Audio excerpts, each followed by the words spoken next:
heavy and hard. You're listening to Metal Morning Drive on Metal Fortress Radio with Lady Rose and the Beast. Hey there, I'm James Black from Finger 11. You're listening to MetalFortressRadio.com. Crank it up! This is the Beast at LSU with Metal Fortress Radio backstage at the Palladium with Finger 11 James. We are, what day of the tour is this, do you even know? For us, it's only 3 days. Like, we're just out for a Saturday run.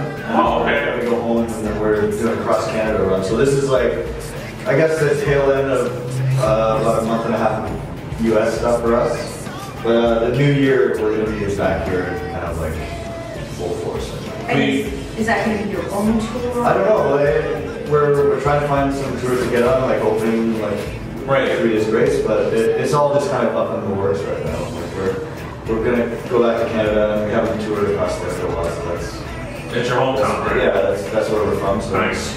And it's trying to generate awareness that we have this new record. It's like how, like, rather than maybe touring tiny places a lot, just kind of like stepping back and like, okay, let's do some really big opportunities. Bigger dates, right? Instead of lots and lots and lots of little ones.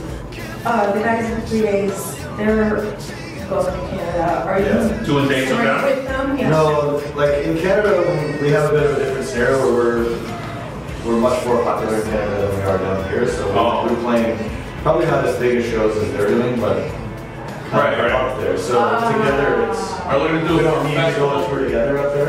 But it would be awesome. It would. Well, for you guys, we all get along so well and stuff. So looking for more of like festival shows to get on, right? That would be great. Yeah, like when we were first when Finger 11 was first getting going, there was like a handful of these great festivals that went across the country, and it was like Foo Fighters, Perfect Circle, Smashing Pumpkins, Early 80s, all of it, and that was awesome.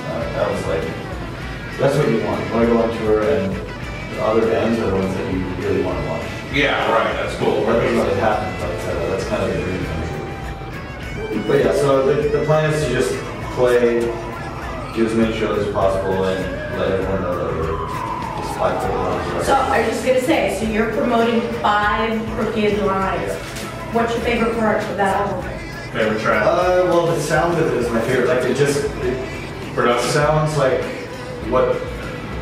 it just sounds exactly like what we were going for, which is in some ways a rare thing. Like you don't always get, like you're aiming for something and sometimes you get close, but there's something about it. It's like, well, it's almost there. And this time it just feels like, this is what we've been intending to do as far as the sound and the attitude, the kind of rawness. And I think the previous record, there was the camaraderie of like, okay, that part goes like that because you like it, and that's enough for me because we're on a team. But the end result then there's sometimes a bunch of stuff that only one person wanted. Right. So this time it was like, no, we're not gonna settle. There's not gonna be almost. And parts would be a big thing. It was like, you know what, I know that this is how the song goes, but every time when I get to this part, I'm just not feeling it. I know that we're all loving it. Yeah, exactly, dude. And that's that. And you love it to get to that point where you're not saying that, you know? What is the saying that killing your darling or killing your baby, where you're like, I love this part, but it's getting in the way of it. Very well said. Gotta go. So yeah, I think that just took a long time to feel that we were all on the same page, and then to be able to be open. Our new record, the artwork was made to be done on vinyl. We just haven't got around to doing it, but it's. Do you think you will? Yes. We just kind of like, even getting CDs now, it's like the industry is so fucking upside down. Where like, it's so easy to make it MP3s that like. CDs is the extra step. So vinyl is like even that much further away, but we made it with the intention that it would come out on vinyl because it just, like when you see the centerfold of it, you'll get it like a joint and a pair of headphones, and this is good. I'm very open-minded as far as music, so there's not a lot. Nothing that, yeah, exactly. So, I mean, that's your comfort zone, that's your comfort zone. You know? Yeah, So I'm not guilty about a lot that. of soundtrack stuff and things that are like kind of classical things. Do you? Yeah, mostly a lot of my listening is the Twilight Zone, the black and white TV series, the soundtracks. For that. Really? It's like my walking around music. So that's cool. Relax. Wow. It relaxes you, but it makes everything seem like it's fucking weird. Yeah, you're like, When you're on the subway and it's just like.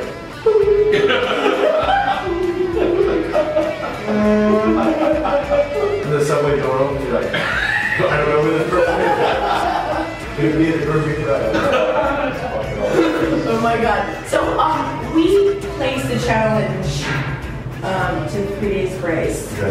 And the winner of the challenge gets to have the loser clean their tour bus. Okay. The challenge is, since you're both from Canada, sing your best version of Queen Canada. They did that? we can't sell Not you. saying, But not it's saying your what choice. happened. Not saying what happened. I don't know. You really want footage of that? Hey there, I'm James Black. Just fuck them up again. Hey there. WMFR, playing today's new music, loading yesterday's favorites. Crank it up.